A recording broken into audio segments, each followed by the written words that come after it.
തികച്ചും അനാവശ്യമായ ഒരു വിവാദം എന്നതിലപ്പുറത്തേക്ക് ഇതിനെപ്പറ്റി പറയാൻ മറ്റു വാക്കുകളില്ല. നീ BMSലെ അല്ലെങ്കിൽ BPFലെ ഭാരതീയ പോസ്റ്റൽ എംപ്ലോയീസ് ഫെഡറേഷൻ്റെ അംഗമായിരുന്നു കൊണ്ട് നീ ക്രിസ്ത്യാനി ആയാലും കരോൾ പാടണ്ട. ഞങ്ങൾ ക്രിസ്ത്യൻ മതത്തിൽപ്പെട്ട ഒരു ജീവനക്കാരി BMSൻ്റെ അംഗമായി എന്നുള്ള ഒരൊറ്റ കാരണം കൊണ്ട് അവർക്ക് കരോളിൽ വിലക്ക് ഏർപ്പെടുത്തുകയാണെങ്കിൽ സമാന്തരമായി നമ്മൾ കരോൾ സംഘടിപ്പിക്കുമെന്നും ആ കരോളിൽ ഈ ഇടതുപക്ഷ നേതാക്കന്മാർക്ക് ഇഷ്ടമില്ലാത്ത ദേശീയ ഗാനം ആലപിക്കുമെന്നുമാണ് നമ്മൾ പറഞ്ഞിരിക്കുന്നത്. പുറത്തു കൊണ്ടുപോയി ഒരു നറേഷൻ കൊടുത്തത് എന്താണ്? RSS വൽക്കരിക്കുന്നു കേന്ദ്ര സർക്കാർ സ്ഥാപനങ്ങൾ. ഇടത് യൂണിയൻ നേതാവ് എടുത്ത് മീഡിയയ്ക്ക് കൊടുക്കുന്നു, വാർത്ത വരുന്നു, അതിൽ ടെലിബൈറ്റിൽ ആദ്യം പ്രതികരിക്കുന്നത് ഇടതുപക്ഷ നേതാവാണ്. ഈ ഡിപ്പാർട്ട്മെൻറ്റിൻ്റെ തന്നെ അസ്ഥിരപ്പെടുത്തുക എന്ന ഇടത് വലത് യൂണിയനുകളുടെ ഗൂഢാലോചനയുടെ ഭാഗമായി ഉണ്ടായ ഒരു വിവാദമാണ്. രേഷ്മ മേരി ജോസ് കരോൾ പാടണ്ട, അങ്ങനെ അവരെ പാടിക്കുകയാണെങ്കിൽ നമുക്ക് ഈ ക്രിസ്മസ് ആഘോഷം വേണ്ട എന്ന് ഇടതുപക്ഷ യൂണിയൻ്റെ റിക്രിയേഷൻ ക്ലബ്ബ് തീരുമാനിക്കുന്നു. അവർ തന്നെ ക്യാൻസലാക്കിയിട്ട് അവർ എന്താണ് നിറം കൊടുക്കുന്നത്? ഗണഗീതം ആലപിക്കാൻ പറഞ്ഞ് വർഗീയവൽക്കരിക്കാൻ ശ്രമിച്ചുകൊണ്ട് നമ്മൾ കരോള് തടസ്സപ്പെടുത്തി ക്രിസ്മസ് ആഘോഷം. നമസ്കാരം. തപാൽ വകുപ്പിൻ്റെ കേരളത്തിലെ ആസ്ഥാനമായ തിരുവനന്തപുരത്തെ ചീഫ് പോസ്റ്റ് മാസ്റ്റർ ജനറൽ ഓഫീസിൽ ഇക്കഴിഞ്ഞ ദിവസം പൊട്ടിപ്പുറപ്പെട്ട കരോൾ വിവാദത്തിൻ്റെ യാഥാർത്ഥ്യം എന്താണ്? ഇതിൻ്റെ അടിസ്ഥാനം എന്താണ്? നിരവധി വാർത്തകളാണ് ഇതുമായി ബന്ധപ്പെട്ട് പുറത്ത് വരുന്നത്. എന്തായാലും ഈ ഒരു വിഷയവുമായി ബന്ധപ്പെട്ട് ഇന്ന് മറുനാടനോട് പ്രതികരിക്കുകയാണ് Bharatiya postal administrative officers employees union circle സെക്രട്ടറിയായ ശ്രീ രാജേന്ദ്ര പ്രസാദ്. തികച്ചും അനാവശ്യമായ ഒരു വിവാദം എന്നതിലപ്പുറത്തേക്ക് ഇതിനെപ്പറ്റി പറയാൻ മറ്റു വാക്കുകളില്ല. കാരണം നമ്മുടെ ബഹുമാനപ്പെട്ട കേന്ദ്രമന്ത്രി ശ്രീ ജ്യോതിരാദിത്യ സിന്ധ്യജിയുടെ നേതൃത്വത്തിൽ തപാൽ വകുപ്പിൽ തന്നെ വലിയൊരു മാറ്റങ്ങൾ നടന്നുകൊണ്ടിരിക്കുന്ന ഒരു സമയമാണ്. തപാൽ വകുപ്പിൽ വളരെ സമഗ്രമായ രീതിയിൽ തപാൽ വകുപ്പിൻ്റെ പ്രവർത്തനങ്ങളിൽ വളരെ ഒരു മുന്നേറ്റം നടന്നുകൊണ്ടിരിക്കുന്ന ഒരു സമയമാണിപ്പോൾ. കേരള സർക്കിളിനെ സംബന്ധിച്ചിടത്തോളം കേരള സർക്കിളിലും അതിൻ്റേതായ ഒരു കോൺട്രിബ്യൂഷൻ നൽകേണ്ടതിൻ്റെ ഒരു പ്രധാനപ്പെട്ട ഒരു സമയത്താണ് നമ്മളെല്ലാവരും നിൽക്കുന്നത്. ഇനി ഈ ഫിനാൻഷ്യൽ ഇയർ തീരാൻ 3-4 മാസങ്ങളേ ഉള്ളൂ. മാർച്ച് 31 മുമ്പ് തന്നെ നമ്മുടെ റവന്യൂ, അതായത് നമ്മുടെ ഡിപ്പാർട്ട്മെൻറ്റിന് കിട്ടുന്ന റവന്യൂവിലൊക്കെ വളരെ ക്രൂഷ്യലായിട്ടുള്ള ഒരു പീരീഡാണ് ഈ 3-4 മാസം. ആ 4 മാസത്തിനുള്ളിൽ ഡിപ്പാർട്ട്മെൻറ്റിൻ്റെ ഒരു പുരോഗതി അല്ലെങ്കിൽ മുന്നേറ്റം തടസ്സപ്പെടുത്തുക, അങ്ങനെ തടസ്സപ്പെടുത്തി ഡിപ്പാർട്ട്മെൻറ്റിൻ്റെ തന്നെ അസ്ഥിരപ്പെടുത്തുക എന്ന ഇടത് വലത് യൂണിയനുകളുടെ ഗൂഢാലോചനയുടെ ഭാഗമായി ഉണ്ടായ ഒരു വിവാദമാണ് ഇപ്പോഴുള്ള കരോൾ വിവാദം. ശരിക്കും സത്യസന്ധമായി പറഞ്ഞാൽ നമ്മുടെ ചീഫ് പോസ്റ്റ് മാസ്റ്റർ ജനറൽ ഓഫീസിൽ ഒരു റിക്രിയേഷൻ ക്ലബ്ബുണ്ട്. ആ റിക്രിയേഷൻ ക്ലബ്ബ് പ്രവർത്തിക്കുന്നത് നമ്മുടെ തന്നെ അംഗങ്ങൾ, അതായത് സ്റ്റാഫ് മെമ്പേഴ്സ് എല്ലാം കൂടെ തിരഞ്ഞെടുത്ത ഒരു ഗവേണിംഗ് കൗൺസിൽ തിരഞ്ഞെടുക്കപ്പെടുക. ആ ഗവേണിംഗ് കൗൺസിലിൻ്റെ തീരുമാനങ്ങൾക്കനുസരിച്ചാണ് അവിടെ റിക്രിയേഷൻ ക്ലബ്ബ് പ്രവർത്തിക്കുന്നത്. ഈ റിക്രിയേഷൻ ക്ലബ്ബ് ഓണം പരിപാടിയായാലും ക്രിസ്മസ് ആയാലും അതല്ലെങ്കിൽ തന്നെ മറ്റേത് പരിപാടികൾക്കായാലും നേതൃത്വം കൊടുക്കുന്നത് ഈ റിക്രിയേഷൻ ക്ലബ്ബാണ്. ഈ റിക്രിയേഷൻ ക്ലബ്ബ് ഇന്ന് ഭരിക്കുന്നത് ഈ പറഞ്ഞ ഇടതുപക്ഷ യൂണിയനായ NFPE എന്ന യൂണിയൻ്റെ പ്രവർത്തകരോ അല്ലെങ്കിൽ അതിലെ തന്നെ ഓഫീസ് ബിയറാണ് ഈ റിക്രിയേഷൻ ക്ലബ്ബിലെ ബഹുഭൂരിപക്ഷം അംഗങ്ങളും. അവരാണ് ഈ പരിപാടികളെല്ലാം ശരിക്കും സംഘടിപ്പിക്കുന്നത്. അങ്ങനെ ഇപ്പോൾ ക്രിസ്മസ് കരോൾ സംഘടിപ്പിക്കുന്ന സമയത്ത് ഒരു ക്രിസ്ത്യൻ ഒഫീഷ്യലുണ്ട്. അതായത് നമ്മുടെ ഓഫീസിൽ തന്നെ അവരെ ക്രിസ്ത്യൻ എന്ന് പറയുന്നത് തന്നെ ഈ വിവാദത്തിലേക്ക് എങ്ങനെ നയിച്ചു എന്ന് പറയാനാണ്. അല്ലാതെ അവരെ മതം പറഞ്ഞുകൊണ്ട് അവരെ പരിചയപ്പെടുത്തുന്നതിൽ തന്നെ ഇപ്പോൾ വളരെ വിഷമം തോന്നുന്നു. കാരണം അവർ ഒരു ക്രിസ്ത്യൻ വിഭാഗത്തിൽപ്പെട്ട ഒരു ലേഡി ഒഫീഷ്യലാണ്. അവർ നമ്മുടെ ഓഫീസിൽ നടക്കുന്ന എല്ലാ പരിപാടികളിലും റിക്രിയേഷൻ ക്ലബ്ബുമായി ബന്ധപ്പെട്ട എല്ലാ പരിപാടികളിലും പാട്ടിലൊക്കെ പങ്കെടുത്തുകൊണ്ട് സജീവമായി നിൽക്കുന്ന ഒരു ലേഡി ഒഫീഷ്യലാണ്. അപ്പോൾ അവരെന്ത് ചെയ്തു? അവർ ഭാരതീയ പോസ്റ്റൽ എംപ്ലോയീസ് ഫെഡറേഷൻ എന്ന BMS അഫിലിയേറ്റഡ് ആയിട്ടുള്ള ട്രേഡ് യൂണിയനിൽ അവർ ഈ അടുത്തിടെ അംഗമായി ചേർന്നു. അപ്പോൾ അവരംഗമായി ചേർന്നത് മുതൽ ഇവരെ എല്ലാ റിക്രിയേഷൻ ക്ലബിൻ്റെ പ്രവർത്തനങ്ങളിൽ നിന്നും മാറ്റി നിർത്തുന്ന ഒരു പ്രവണത അവിടെ കണ്ടു തുടങ്ങി. അതായത് ഇടതുപക്ഷത്തിൻ്റെ ഒരു പൊതു നയമാണ് അവരുടെ അല്ലെങ്കിൽ അവർ വരച്ച വരയിൽ നിൽക്കാത്ത ഉദ്യോഗസ്ഥരെയൊക്കെ ഊരുവിലക്കുക, അല്ലെങ്കിൽ അവരെ ഐസൊലേറ്റ് ചെയ്യുക, അവരെ കള്ള പരാതികൾ കൊടുത്ത് സമ്മർദ്ദത്തിലാക്കുക എന്നൊക്കെയുള്ള നിങ്ങൾക്കറിയാമല്ലോ സ്വാഭാവികമായ ഇടത് യൂണിയൻ ട്രേഡ് സംഘടനകളുടെയൊക്കെ ഒരു സ്വഭാവമാണ്. ആ സ്വഭാവത്തിനനുസരിച്ച് ഇവരെ ഈ പരിപാടികളിൽ നിന്നെല്ലാം വിലക്കി. അപ്പോൾ ആദ്യമൊക്കെ എന്ത് ചെയ്തു? അവർ അതിനെ അതിജീവിക്കുക എന്ന് പറഞ്ഞാൽ ഇഗ്നോർ ചെയ്ത് അതിനെ അതിജീവിച്ച് മുന്നോട്ട് വന്നു. അപ്പോൾ അങ്ങനെ ഒരു ഹിന്ദി സോങ്സിൽ നിന്നൊക്കെ അവരെ ഒഴിവാക്കുന്ന ഒരു സാഹചര്യം ഉണ്ടായി. അപ്പോഴൊന്നും നമ്മളാരും അതിന് പ്രതികരിക്കാൻ പോയില്ല സ്വാഭാവികമായി. പക്ഷേ അവർ വിശ്വസിക്കുന്ന മതത്തിൽപ്പെടുന്ന ഒരു എന്താണ് സെലിബ്രേഷനാണ് ഈ ക്രിസ്മസ് എന്ന് പറയുമ്പോൾ അവർക്ക് വൈകാരികമായി ഈ ക്രിസ്മസിനൊക്കെ ഒരു ക്രിസ്ത്യാനികൾക്കുള്ള ഒരു അടുപ്പം ഉണ്ടാവുമല്ലോ. അപ്പോൾ ആ ഒരു വൈകാരിക ബന്ധം വെച്ച് അവരെന്ത് ചെയ്തു, കരോൾ ഗ്രൂപ്പിൽ അവരുടെ ഒരു വാട്സപ്പ് ഗ്രൂപ്പിൽ ജോയിൻ ചെയ്ത് ഈ കരോളിനൊക്കെ ഉള്ള ഗാനങ്ങൾ സെലക്ട് ചെയ്യുന്നു, പ്രാക്ടീസ് ചെയ്യുന്നു. അങ്ങനെ വളരെ സജീവമായി ക്രിസ്മസ് ആഘോഷത്തിൻ്റെ കരോളിൽ അവർ പങ്കെടുക്കുന്നു. പക്ഷെ ഒരു സുപ്രഭാതത്തിൽ എന്ത് ചെയ്യുന്നു, ഈ റിക്രിയേഷൻ ക്ലബ്ബിലെ തന്നെ ഈ ഇടത് നേതാക്കളുടെ നിർദ്ദേശപ്രകാരം അവർ ആ വാട്സപ്പ് ഗ്രൂപ്പിൽ നിന്ന് റിമൂവ് ചെയ്യുന്നു. പറയുന്നു, നീ BMSലെ അല്ലെങ്കിൽ BPFലെ ഭാരതീയ പോസ്റ്റൽ എംപ്ലോയീസ് ഫെഡറേഷൻ്റെ അംഗമായിരുന്നു കൊണ്ട് നീ ക്രിസ്ത്യാനിയായാലും കരോൾ പാടണ്ട എന്നൊരു വലിയൊരു വിലക്ക് അവരുടെ മേൽ ഏർപ്പെടുത്തുന്നു. ഇതവർക്ക് ഭയങ്കര മാനസിക സമ്മർദ്ദം ഉണ്ടാക്കി, അവർക്ക് മാനസിക വിഷമമായി. അവർ നമ്മുടെ അടുത്ത് വന്ന് അവരുടെ ഒരു റിഡ്രസൽ പറഞ്ഞു. അതായത് അവർ BPF അംഗമായി എന്നുള്ള ഒരൊറ്റ കാരണം കൊണ്ട് ഇതിൽ നിന്നും മാറ്റി നിർത്തുന്നു. അടുത്ത കാലത്താണ് അവർ ഈ അംഗമായിട്ട് ഇപ്പോൾ ഒരു 1.5 മാസത്തിന് അടുപ്പിച്ചായതേ ഉള്ളൂ. അപ്പോൾ അവർ അംഗമായതുകൊണ്ട് എന്ത് ചെയ്യുന്നു, അവരെ മാറ്റി നിർത്തുന്നു എന്നുള്ള ഒരു പരാതി അവരോട് പറഞ്ഞു. അപ്പോൾ അതെന്ത് ചെയ്തു, ഞങ്ങൾ ഉടനെ തന്നെ ഈ പരാതി ശ്രദ്ധയപ്പെട്ടപ്പോൾ തന്നെ എവരെയും കൂട്ടി ഞങ്ങൾ ഡയറക്ടറെ പോയി കണ്ട് നേരിട്ട് ഈ വിക്ടിം തന്നെ അല്ലെങ്കിൽ ഈ ലേഡി തന്നെ എന്ത് ചെയ്യുന്നു, ഡയറക്ടറോട് കാര്യങ്ങൾ വിശദീകരിക്കുന്നു. സാർ, എന്നെ ഇങ്ങനെ ഐസൊലേറ്റ് ചെയ്യുന്നു, ഇത്രയും മാസങ്ങളായിട്ട് ഹിന്ദി സോങ്സിൽ എന്നെ ഒഴിവാക്കി, അതുപോലെ ഇതാ ക്രിസ്മസ് കരോളിൽ നിന്ന് എന്നെ ഒഴിവാക്കിയത് എനിക്ക് വളരെ വിഷമമാണ് എന്നുള്ള കാര്യത്തിൽ അദ്ദേഹത്തെ അറിയിക്കുകയും ചെയ്യുന്നു. അദ്ദേഹം അത് അന്വേഷിക്കാമെന്ന് നമുക്ക് ഉറപ്പ് തരികയും പിന്നീട് അദ്ദേഹം റിക്രിയേഷൻ ക്ലബ്ബിലെ ഭാരവാഹികളുമായി സംസാരിച്ചപ്പോൾ ഇവരെ ഉൾപ്പെടുത്തിക്കൊണ്ട് കരോൾ നടത്താൻ അവർ പറ്റില്ല എന്ന് അവരെന്ത് ചെയ്യുന്നു, കട്ടായം പറയുന്നു. അങ്ങനെ ഒരവസ്ഥ വന്നപ്പോൾ ഭാരതീയ പോസ്റ്റൽ എംപ്ലോയീസ് ഫെഡറേഷനെ സംബന്ധിച്ചിടത്തോളം നമ്മുടെ ഒരു അംഗത്തിന്, അതായത് ഈ പ്രസ്ഥാനത്തെ വിശ്വസിച്ച് നിൽക്കുന്ന ഒരു അംഗത്തിന് ഒരു പ്രശ്നമുണ്ടായാൽ അതിൽ അവരുടെ കൺസേൺ ജെന്യൂൻ ആണെങ്കിൽ അതിന് പരിഹാരം ഉണ്ടാക്കുക എന്നുള്ളത് നമ്മുടെ ധാർമ്മികമായ ഉത്തരവാദിത്തമാണ്. ആ ഉത്തരവാദിത്തം നിറവേറ്റുന്നതിൻ്റെ ഭാഗമായി നമ്മൾ ഡിപ്പാർട്ട്മെൻറ്റിനോട് പറഞ്ഞു, അങ്ങനെ ഇവർക്ക് ഒരു വിലക്കുണ്ട്, അവർ വിശ്വസിക്കുന്ന ഒരു മതത്തിൻ്റെ ആചാരങ്ങൾ അല്ലെങ്കിൽ അതുമായി ബന്ധപ്പെട്ട ഒരു കരോളിൽ നിന്നും അവരെ വിലക്കുന്നുവെങ്കിൽ അവർക്ക് കരോൾ പാടാൻ നമ്മൾ തന്നെ എന്ത് ചെയ്യും, ഒരു കരോൾ സംഘടിപ്പിക്കും. സമാന്തരമായ ഒരു കരോൾ സംഘടിപ്പിക്കാൻ നമുക്ക് അവസരം തരണം. ആ കരോളിൽ ഈ ഇടതുപക്ഷ നേതാക്കന്മാർക്ക് ഇഷ്ടപ്പെടാത്ത ദേശഭക്തി ഗാനങ്ങൾ നമ്മൾ പാടുമെന്ന് പറഞ്ഞു. അങ്ങനെ ഒരു കരോൾ, കാരണം അവിടെയൊക്കെ ഉള്ള ഒരു സംവിധാനം 30 വർഷമായി ഇവരുടെ കുത്തക, അതായത് ഇവരുടെ മോണോപോളിയായിരുന്നു, ഈ ഇടതുപക്ഷ യൂണിയൻ്റെ മോണോപോളിയായിരുന്നു ഈ CPMG ഓഫീസിൽ. ആ കുത്തക തകർത്തുകൊണ്ടാണ് ഭാരതീയ പോസ്റ്റൽ എംപ്ലോയീസ് ഫെഡറേഷൻ BMSൻ്റെ തന്നെ പിന്തുണയോടുകൂടി നമ്മളവിടെ എന്ത് ചെയ്യുന്നത്, ഒരു യൂണിറ്റ് ആരംഭിക്കുന്നത്. ആ യൂണിറ്റ് ആരംഭിച്ചത് മുതൽ തന്നെ അവർക്ക് സ്വാഭാവികമായി അസഹിഷ്ണുത തോന്നുന്നില്ല. അവർക്കിഷ്ടമില്ലാത്തവരെയൊക്കെ ഒതുക്കുക, അല്ലെങ്കിൽ അവർക്കിഷ്ടമില്ലാത്തവരെയൊക്കെ ഐസൊലേറ്റ് ചെയ്യുക, പീഡിപ്പിക്കുക എന്നുള്ള അവരുടെ നയത്തിൽ നിന്നൊക്കെ മാറി ജീവനക്കാർക്ക് വേണ്ടി സംസാരിക്കാൻ ഒരു സംഘടന ഉണ്ടായത് അവരെ സംബന്ധിച്ചിടത്തോളം അസഹിഷ്ണുത വന്ന കാര്യം.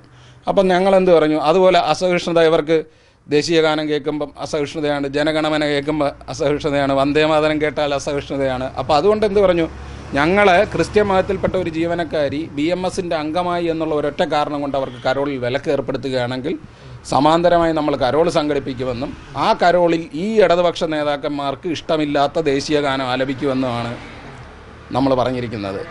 അങ്ങനെയാണ് പറഞ്ഞത്. അതിന് നമ്മളൊരു കത്തും കൊടുത്തു, ഇങ്ങനൊരു സമാന്തരമായ നമുക്കെന്ത് ചെയ്യണം, നമുക്ക് കരോൾ സംഘടിപ്പിക്കാനുള്ള അനുവാദം തരണം. അങ്ങനെ സംഘടിപ്പിക്കുന്ന കരോളിൽ ഇങ്ങനെയുള്ള പാട്രിയോട്ടിക് സോങ്, ദേശീയ ഗാനം പാടുന്നതിനുള്ള അനുവാദം നൽകണമെന്നാണ് നമ്മൾ ആവശ്യപ്പെട്ടത്. അനുവാദം നൽകണമെന്ന് നമ്മൾ ആവശ്യപ്പെട്ടത്. അതിനെന്ത് ചെയ്തു ഇവർ, നമ്മൾ ഈ പരാതി കൊടുത്തു, 15 മിനിറ്റിനുള്ളിൽ തന്നെ അതിനെ ചോർത്തി പുറത്ത് മാധ്യമങ്ങൾക്ക് നൽകുന്നു. മാധ്യമങ്ങൾക്ക് നൽകി എന്താണ്, ഗണഗീതം ആലപിക്കാൻ, RSSൻ്റെ ഗണഗീതം ആലപിക്കാൻ BMSകാർ ശ്രമിച്ച്, അങ്ങനെ നമ്മൾ ഈ കരോളിനെ എന്ത് ചെയ്യുന്നു, കരോൾ എന്ന ക്രിസ്മസ് പ്രോഗ്രാമിനെ RSS വൽക്കരിക്കാൻ ശ്രമിക്കുന്നു എന്നൊക്കെ പറഞ്ഞൊരു നറേഷൻ. അതായത് വളരെ അത്ഭുതം തോന്നി. ഈ പരാതി കൊടുത്ത് 15 മിനിറ്റിനകത്ത് തന്നെ ഇത് മീഡിയയുടെ കയ്യിലെത്തുന്നു. നമ്മൾ ആ സമയത്ത് പ്രതികരിച്ചില്ല, കാരണം നമ്മുടെ ഡിപ്പാർട്ട്മെൻറ്റിനുള്ളിൽ റിക്രിയേഷൻ ക്ലബ്ബിൽ നടക്കുന്ന ഒരു ചെറിയൊരു വിഷയമാണ്. ഇത് പുറത്തു പോകാനുള്ള ഒരു സാഹചര്യം തന്നെ ഉണ്ടായിരുന്നില്ല. ഇത് അതിനകത്ത് തന്നെ പരിഹരിക്കപ്പെടേണ്ട ഒരു പ്രശ്നത്തിനെ പുറത്തു കൊണ്ടുപോയി ഒരു നറേഷൻ കൊടുത്തത് എന്താണ്, RSS വൽക്കരിക്കുന്നു കേന്ദ്ര സർക്കാർ സ്ഥാപനങ്ങൾ. ഇടത് സംഘടനകൾ തന്നെയാണ് ഈ ഒരു വിഷയം വഷളാക്കിയിരിക്കുന്നത്. പിന്നെ ഇടത് സംഘടനകളാണ്, കാരണം അതിൽ ഈ ഇടത് സംഘടന ഈ കത്ത് ഇടത് യൂണിയൻ നേതാവ് എടുത്ത് മീഡിയയ്ക്ക് കൊടുക്കുന്നു, വാർത്ത വരുന്നു. അതിൽ ടെലിബൈറ്റിൽ ആദ്യം പ്രതികരിക്കുന്നത് ഇടതുപക്ഷ നേതാവാണ്. ഇടതുപക്ഷ നേതാവ് ടെലിവൈറ്റിൽ പ്രതികരിക്കുന്നു എന്നിട്ട് അവർ കൊടുക്കുന്ന ഒരു നറേഷൻ നമ്മൾ ജീവനക്കാരെല്ലാം കണ്ട് നമ്മൾ ഞെട്ടിപ്പോയി. കാരണം നമ്മുടെ ഇടയിൽ അങ്ങനെ ഒരു മതവൈരമൊന്നും ആ ഓഫീസിനകത്ത് ആരുമായും ഇല്ല. നമ്മളങ്ങനെ വർഗീയവാദികളെ കയറ്റി ചിത്രീകരിക്കാൻ ശ്രമിക്കുന്നത് ഇവരുടെ ഒരു നയമാണ്. ഇവരിതിൽ ഉദ്ദേശിച്ചത് ശരിക്കു പറഞ്ഞു കഴിഞ്ഞാൽ ഇതുവഴി BMSനെ ആക്രമിക്കുക, ഭാരതീയ മസ്ദൂർ സംഘ് എന്ന സംഘടനയെ പൊതുസമൂഹത്തിൽ മോശമായി ചിത്രീകരിക്കുക, ഭാരതീയ പോസ്റ്റൽ എംപ്ലോയീസ് ഫെഡറേഷനെ മോശമായി ചിത്രീകരിക്കുക. എന്തുകൊണ്ട് ഭാരതീയ മസ്ദൂർ സംഘിനെ ഇവർക്ക് അസ്ഥിരപ്പെടുത്തണം? നിങ്ങൾക്കറിയാം, കേരളത്തിലെ ഏതൊക്കെ പൊതുമേഖലാ സ്ഥാപനങ്ങളിൽ BMS ശക്തി പ്രാപിച്ചിട്ടുണ്ടോ അവിടെയെല്ലാം ആ സ്ഥാപനം രക്ഷപ്പെട്ടിട്ടുണ്ട്. ഉദാഹരണത്തിന് നിങ്ങൾക്ക് KSRTC എടുക്കാം. KSRTCയിൽ BMSൻ്റെ തൊഴിലാളി പ്രസ്ഥാനം അല്ലെങ്കിൽ അവരുടെ ഒരു സംഘ് സ്റ്റാർട്ട് ചെയ്തതിന് ശേഷമാണ് അവിടെ ഡിപ്പാർട്ട്മെൻറ്റെങ്കിലും അവരുടെ രക്ഷപ്പെടാൻ തുടങ്ങിയത്. മെച്ചപ്പെട്ട സർവീസുകൾ KSRTCക്ക് നടത്താൻ സഹായിക്കുന്നത് ഇന്ന് അതിലുള്ള BMS തൊഴിലാളികളാണ്. അങ്ങനെ പൊതുമേഖലാ സ്ഥാപനങ്ങളെല്ലാം എന്താണ് അഭിവൃദ്ധിയിലേക്ക് കൊണ്ടുവരാനുള്ള ഒരു വർക്ക് കൾച്ചറാണ് BMSൻ്റേത്. അവരെപ്പോഴും പ്രോത്സാഹിപ്പിക്കപ്പെടുന്നത് ഇങ്ങനെയുള്ള വർക്ക് കൾച്ചറാണ്. അങ്ങനെ വന്നു കഴിഞ്ഞാൽ പിന്നെ ഇവിടെ ഇടതുപക്ഷ ട്രേഡ് യൂണിയനുകൾക്ക് നിലനിൽപ്പില്ല, ഇവർക്ക് സമരങ്ങളില്ലെങ്കിൽ നിലനിൽപ്പില്ല. അതുകൊണ്ടാണ് എന്ത് ചെയ്യുന്നത്, ഇവർ BMSനെ അപകീർത്തിപ്പെടുത്തുക. അതായത് BMS ഇങ്ങനെ ഒരു കാര്യം ചെയ്യാൻ പറഞ്ഞു, വർഗീയവൽക്കരിക്കുന്നു, ഇങ്ങനെയൊക്കെ ഓഫീസ് എന്ന് പറയുമ്പോൾ BMSൻ്റെ സ്വാഭാവികമായും BMSൻ്റെ യൂണിയനുകളിൽ ആളുകൾക്ക് വെറുപ്പുണ്ടാക്കുക എന്നുള്ള ഒരു ദുഷ്ടലാക്കോട് കൂടിയുള്ള പ്രവർത്തനം. രണ്ടാമത് ഇവർ എയിം ചെയ്തതൊരു കാര്യമെന്ന് പറഞ്ഞാൽ ഈ രാജ്യം ഭരിക്കുന്ന ഭാരതീയ ജനതാ പാർട്ടിയെ, BJP എന്ന പാർട്ടിയെ പ്രതിസന്ധിയിലാക്കുക. ഇങ്ങനെയുള്ള വിഷയങ്ങളൊക്കെ ഇപ്പോൾ ഈ തെരഞ്ഞെടുപ്പൊക്കെ വരാൻ പോകുന്നത് കൊണ്ടായിരിക്കും അവരങ്ങനെയൊക്കെ ചിന്തിക്കുന്നതെന്ന് എനിക്ക് തോന്നുന്നു. കാരണം ഞാൻ പല സോഷ്യൽ മീഡിയ സൈറ്റുകളിലും ഇൻസ്റ്റാഗ്രാമിലൊക്കെ കണ്ട വീഡിയോകളിലൊക്കെ ഇവർ ശക്തമായി പ്രചരിപ്പിക്കുന്നത് തിരുവനന്തപുരം കോർപ്പറേഷനിലെ ഭരണം BJPക്ക് കിട്ടിയത് കൊണ്ട് ആണിങ്ങനെ കേന്ദ്ര സർക്കാർ സ്ഥാപനങ്ങളിലൊക്കെ ഗണഗീതം പാടിപ്പിക്കാൻ പോകുന്നതെന്നൊക്കെ ഉള്ള ഒരു നിങ്ങൾ സഹിച്ചോ എന്നാണ് പറയുന്നത്. അതെ, ഇനി നിങ്ങൾ സഹിച്ചോ എന്നൊക്കെ പറഞ്ഞ് പല കേന്ദ്രമന്ത്രി ബഹുമാനപ്പെട്ട ശ്രീ സുരേഷ് ഗോപി സാറിൻ്റെ അടക്കമുള്ളയൊക്കെയുള്ള വീഡിയോ ക്ലിപ്പുകൾ എടുത്ത് നമ്മുടെ ഈ ഗണഗീതം പാടാൻ ഞങ്ങൾ അവിടെ പ്രേരിപ്പിച്ചു, ജീവനക്കാരെയൊക്കെ ഭീഷണിപ്പെടുത്തി എന്നൊക്കെയുള്ള രീതിയിൽ ഇതിന് ശക്തമായ ഒരു പ്രചരണം കൊടുത്ത് കേരളത്തിൽ ഇവിടെ ഒരു BJPക്ക് എന്തെങ്കിലും ഒരു മുന്നേറ്റം ഉണ്ടാകുന്നെങ്കിൽ അതിനെയൊക്കെ തടസ്സപ്പെടുത്തുക എന്ന വലിയൊരു പൊളിറ്റിക്കൽ അജണ്ട ഇതിൻ്റെ പുറകിലുണ്ട്. നമ്മളൊക്കെ ഞെട്ടിപ്പോയി. കാരണം ഈ നമ്മുടെ ഓഫീസിൽ നടന്ന ചെറിയൊരു റിക്രിയേഷൻ ക്ലബ്ബിലെ 2 ട്രേഡ് യൂണിയനുകൾ തമ്മിലുള്ള തർക്കം എന്താണ്,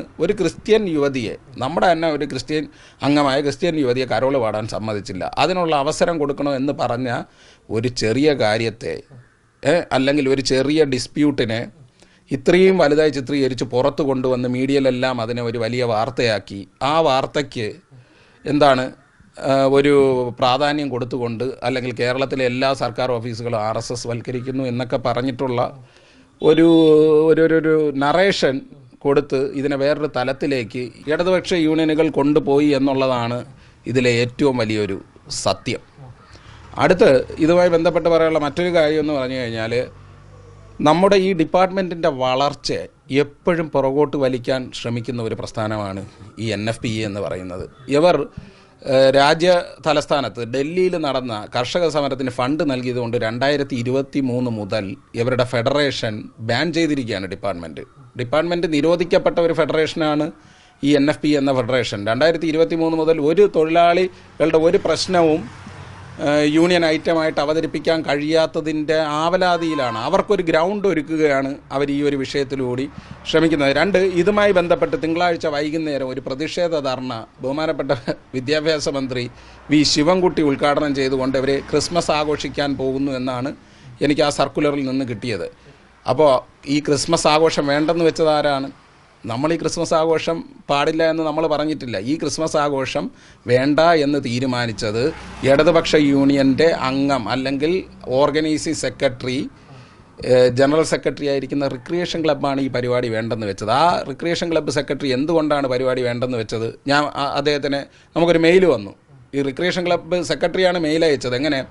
അൺഫോർസീൻ സർക്കംസ്റ്റാൻസസിൽ ഈ ക്രിസ്മസ് പരിപാടി മാറ്റിവെച്ചിരിക്കുന്നു എന്ന് പറഞ്ഞാണ് നമുക്ക് മെയിൽ വന്നത്. ആ മെയിൽ ഇറങ്ങിയതുകൊണ്ട് ഞാൻ അദ്ദേഹത്തെ വിളിച്ചിരുന്നു. ആ വിളിച്ച വോയിസ് ക്ലിപ്പ് എൻ്റെ കയ്യിലുണ്ട്, വേണമെങ്കിൽ നിങ്ങളെ കേൾപ്പിക്കാം. അതിൽ അദ്ദേഹം പറയുന്നത് എന്താണ്, നമ്മുടെ കത്ത് കൊടുത്തുകൊണ്ടൊന്നും അല്ല ഈ പരിപാടി മാറ്റിവെച്ചത്. ഈ രേഷ്മയ മേരി ജോസ് എന്ന് പറയുന്ന ജീവനക്കാരിയെ കരോൾ ഗീതം പാടാൻ സമ്മതിക്കില്ല എന്ന് അവർ പറഞ്ഞതുകൊണ്ടും ഇല്ല അവരെ പങ്കെടുപ്പിക്കണമെന്ന് നമ്മൾ പറഞ്ഞതുകൊണ്ടും ഇങ്ങനെ 2 തരത്തിലുള്ള അഭിപ്രായം നിലനിൽക്കുന്നത് കൊണ്ടാണ് ഈ പരിപാടി മാറ്റിവെച്ചതെന്നും നമ്മൾ ലെറ്റർ കൊടുക്കുന്നതിന് മുമ്പ് തന്നെ അവർ ഇങ്ങനെയുള്ള ഒരു കാര്യങ്ങൾ സംസാരിച്ചു എന്നുള്ള വോയിസ് ക്ലിപ്പ് ഞാൻ നിങ്ങൾക്ക് എന്തായാലും അതുകൂടെ കേൾപ്പിച്ച് തരാം. അതിന് ശേഷം നിങ്ങൾ എന്ത് ചെയ്യണം, തീരുമാനിക്കണം ഇത് നമ്മളാണോ ക്യാൻസലാക്കിയെന്ന്. ഇതിലിപ്പോൾ സംഭവിച്ചത് എന്താണ്, ഇവരുടെ റിക്രിയേഷൻ ക്ലബ്ബ് തീരുമാനിക്കുന്നു രേഷ്മ മേരി ജോസ് കരോൾ പാടണ്ട, അങ്ങനെ അവരെ പാടിക്കുകയാണെങ്കിൽ നമുക്ക് ഈ ക്രിസ്മസ് ആഘോഷം വേണ്ട എന്ന് ഇടതുപക്ഷ യൂണിയൻ്റെ റിക്രിയേഷൻ ക്ലബ്ബ് തീരുമാനിക്കുന്നു. അവർ തന്നെ ക്യാൻസലാക്കിയിട്ട് അവർ എന്താണ് നിറം കൊടുക്കുന്നത്, ഗണഗീതം ആലപിക്കാൻ പറഞ്ഞ് വർഗീയവൽക്കരിക്കാൻ ശ്രമിച്ചുകൊണ്ട് നമ്മൾ കരോള് തടസ്സപ്പെടുത്തി ക്രിസ്മസ് ആഘോഷം നമ്മളാണ് എന്ത് ചെയ്ത് നടത്താൻ സമ്മതിക്കാത്തത് എന്നുള്ളൊരു നറേഷൻ ഉണ്ടാക്കി, എന്നിട്ട് അതിനു വേണ്ടി അവർ പുറത്തെന്ത് ചെയ്യുന്നു, സമരം നടത്തി അവിടെ ക്രിസ്മസ് ആഘോഷിക്കാൻ പോകുന്നു. ഇത് പൊളിറ്റിക്കൽ അജണ്ടയല്ലേ? ഇത് ഈ വോയിസ് കേൾക്കുന്നതിന് മുൻപ് ഒരു കാര്യവും കൂടി, ഈ ഇടത് സംഘടനയുടെ ഈ ക്രിസ്തുമസ് പരിപാടിയിൽ നിങ്ങളുടെ സംഘടന ഭാഗമാകുന്നുണ്ടോ, അല്ലെങ്കിൽ നിങ്ങൾ സെപ്പറേറ്റ് ആണോ നടത്തുന്നത്, എങ്ങനെയാണത്? ശരിക്കും പറഞ്ഞാൽ ഈ റിക്രിയേഷൻ ക്ലബ്ബ് നടത്തുന്ന പരിപാടിയിലൊന്നും ഒരു യൂണിയൻ്റെ കളർ കൊടുക്കാറില്ല. അവിടെ എല്ലാ ജീവനക്കാരും ചേർന്നാണ് നമ്മളായിട്ടുള്ള ഒരു പരിപാടിയാണ് നടത്തുന്നത്. ഈ റിക്രിയേഷൻ ക്ലബ്ബിന് ഒരു യൂണിയൻ നിറമേ ഇല്ല. അപ്പോൾ അങ്ങനെ ഒരു പരിപാടി നടത്താനിരുന്നതാണ് അവർ ക്യാൻസൽ ചെയ്തത്. അത് കഴിഞ്ഞ ദിവസങ്ങളിൽ നടത്താനിരുന്നിട്ട് അവർ തന്നെ അങ്ങ് ക്യാൻസൽ ചെയ്തു. അല്ലാതെ ഈ ക്രിസ്മസ് ആഘോഷം വേണ്ട എന്നുള്ളൊരു നിലപാട് ഭാരതീയ പോസ്റ്റൽ എംപ്ലോയീസ് ഫെഡറേഷൻ സ്വീകരിച്ചിട്ടേ ഇല്ല, ഞങ്ങളുടെ അഡ്മിനിസ്ട്രേറ്റീവ് യൂണിയനും സ്വീകരിച്ചിട്ടില്ല. ഇവരെന്താണ്, ഇവർ തന്നെ തീരുമാനിച്ചു ഇനിയിപ്പോൾ രേഷ്മ മേരി ജോസിന് പാടേണ്ട ഒരു സാഹചര്യം വന്നാൽ അവരുടെ മുഖം നഷ്ടപ്പെടും. അവിടെ അങ്ങനെ ഒരു മുഖം നഷ്ടപ്പെടൽ ഒഴിവാക്കുന്നതിന് വേണ്ടി എന്ത് ചെയ്തു, ഈ റിക്രിയേഷൻ ക്ലബ്ബ് ഭാരവാഹികൾ, ഇടതുപക്ഷ യൂണിയനിലെ ബഹുഭൂരിപക്ഷം ആൾക്കാരുമുള്ള റിക്രിയേഷൻ ക്ലബ്ബിലെ ജനറൽ സെക്രട്ടറി ജനറൽ കൗൺസിൽ വിളിച്ച് കൂട്ടിയാണ് ഇങ്ങനെ ഒരു തീരുമാനത്തിലെത്തിയത്. എന്താണ്, ക്രിസ്മസ് ആഘോഷം തൽക്കാലം 2 തട്ടിൽ ജീവനക്കാർ നിൽക്കുന്നത് കൊണ്ട് വേണ്ട. ആ 2 തട്ടിൽ നിൽക്കുന്നത് എന്താണ്, ഒരു ക്രിസ്ത്യൻ ജീവനക്കാരിയെ പാടാൻ സമ്മതിക്കുന്നില്ല. ഇടതുപക്ഷ നേതാക്കൾ പറയുന്നു എന്ത് വന്നാലും ഇവരെ ഞങ്ങൾ കരോള് പാടിക്കില്ല. അപ്പോൾ അങ്ങനെ ഒരു ഡിസ്പ്യൂട്ട് വന്നതുകൊണ്ടാണ് മാറ്റിയത്. അല്ലാതെ ഈ ഗണഗീതവുമായിട്ടോ അല്ലെങ്കിൽ ഈ പറഞ്ഞ ഞങ്ങൾ കൊടുത്ത കത്തുമായി ബന്ധപ്പെട്ടൊന്നും അല്ല ക്രിസ്മസ് കരോള് അവിടെ മാറ്റി വെച്ചത്. ഞാൻ ആ വോയിസ് ക്ലിപ്പ് കൂടി നിങ്ങൾക്ക് കേൾപ്പിക്കാം. അനുവേ രാജേന്ദ്ര പ്രസാദാണ്. Good morning. ഇന്നലെ മെയിൽ അയച്ചിരുന്നല്ല അൺഫോർസീൻ സർക്കംസ്റ്റാൻസസിൽ ഈ ക്രിസ്മസ് പ്രോഗ്രാം മാറ്റിയെന്ന്. എന്താണ് അൺഫോർസീൻ സർക്കംസ്റ്റാൻസസ്? അത് നമ്മള് കഴിഞ്ഞ ദിവസം ഒരു അർജന്റ് ഗവേണിംഗ് കൗൺസിൽ മീറ്റിംഗ് കൂടിയിരുന്നു കേട്ടോ, ക്ലബിന്റെ ഇപ്പോഴത്തെ ഈ ഡെവലപ്മെന്റിന്റെ ഭാഗമായിട്ട്. അപ്പൊ അങ്ങനെ കൂടിയ സമയത്ത് തൽക്കാലത്തേക്ക് ഇന്നിപ്പോ ആ ഒരു ഫംഗ്ഷനായിട്ട് മുന്നോട്ട് പോകുന്നത്, നമ്മളിപ്പോ ക്ലബ്ബ് അത് ഫെസിലിറ്റേറ്റ് ചെയ്ത് ആ ഒരു പരിപാടി നടത്തുന്നത് എല്ലാവരുമായിട്ടുള്ള ഒരു ജീവനക്കാരുടെ ഇടയിൽ ഒരു കമ്മ്യൂണൽ ഹാർമണി അല്ലെങ്കിൽ ഒരു മൊത്തത്തിലുള്ള ഒരു ഹാർമണി നിലനിർത്തുക എന്നുള്ളതിന്റെ ഭാഗമായിട്ടാണ്.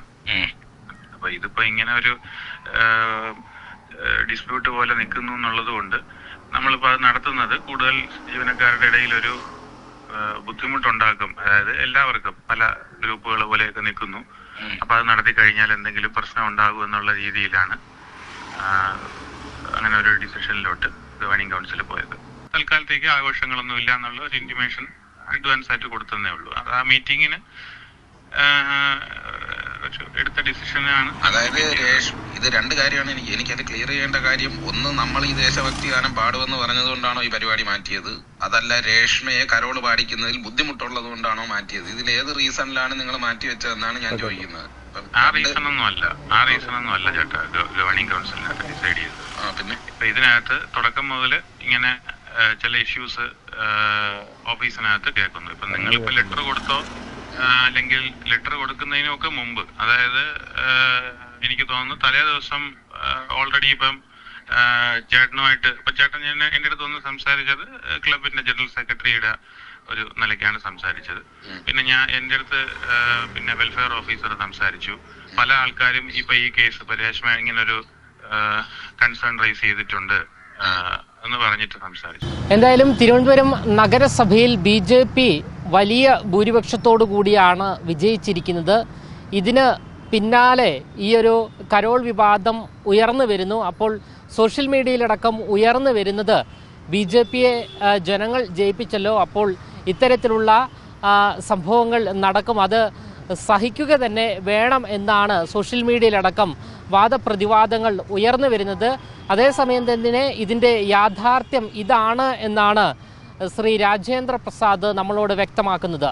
ക്യാമറമാൻ അഖിൽ അശോകിനൊപ്പം അമൽ രുദ്ര, മറുനാടൻ മലയാളി, തിരുവനന്തപുരം.